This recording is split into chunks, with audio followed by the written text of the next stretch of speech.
আসসালামু আলাইকুম। নোয়াখালীর মানুষ চাইলে সব কিছুই পারে, অযথা কেউ কেউ আমাদের নোয়াখালীর বদনাম করতেছে। বিশ্বাস করেন, আজকে আমরা আমাদের উপহার সামগ্রী নিয়ে আসতে বেশ কয়েকটা গাড়ি নোয়াখালী থেকে আসছে, বাঁশখালীতে এবং কি ফেনী থেকেও আসছে। তো আমরা এখন যে অবস্থায় আছি, আমাদের আশপাশে দেখতে পাইতেছেন কি অবস্থা, চতুর্পাশে পানি আর পানি, এ পর্যন্ত পানি।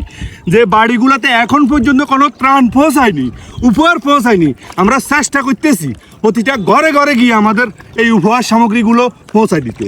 এখানে আমরা যারা স্থানীয় আছে ওদের থেকে খোঁজখবর নিয়ে এসেছি, কিন্তু দুর্ভাগ্যবশত ওই যে বোটও পাইনি, নৌকাও পাইনি, যার কারণে আমরা আমাদের উপহারগুলো কি করব, আমরা এখন ধানের ভিতরে গিয়ে গিয়ে যায় বাড়ি বাড়ি যাই পৌঁছাই দিতেছি।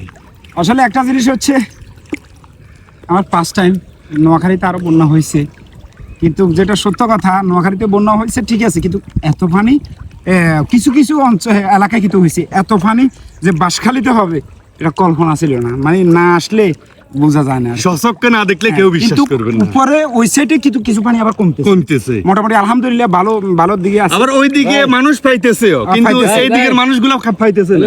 দেখেন এই ফ্যামিলিটা, দেখেন এই বাড়িটা পুরো একেবারে একটা শহরের ভিতরে, এখানে কেউ আসে না। দাঁড়ানো গানে আমরা আসতেছি, দাঁড়ানো গানে এখন পর্যন্ত কেউ আসে নাই। আমরা আসছি ইনশাআল্লাহ। আমরা আরো যারা বাকি আছে, আমরা আমাদের সর্বোচ্চ, যেটা আগেও বলে আসছি, সর্বোচ্চ চেষ্টা করব। ইভেন যদি কেউ থেকেও যায়, আমরা তাদের জন্য আরো ব্যবস্থা করে দেব ইনশাআল্লাহ। এক্ষেত্রে আপনারা আমাদের জন্য দোয়া করবেন, আপনাদের দোয়াই চাই। আপনাদের দোয়া পাইলে, মানে আপনাদের এরকম কাজে যদি আপনারা উৎসাহ দেন, ইনশাআল্লাহ আমরা আরো ভালো কিছু আপনাদেরকে করে দেখাবার চেষ্টা করব। যাই হোক, সবাই ভালো থাকবেন, সুস্থ থাকবেন, আমাদের জন্য, আমাদের টিমের জন্য দোয়া করবেন। আসসালামু আলাইকুম।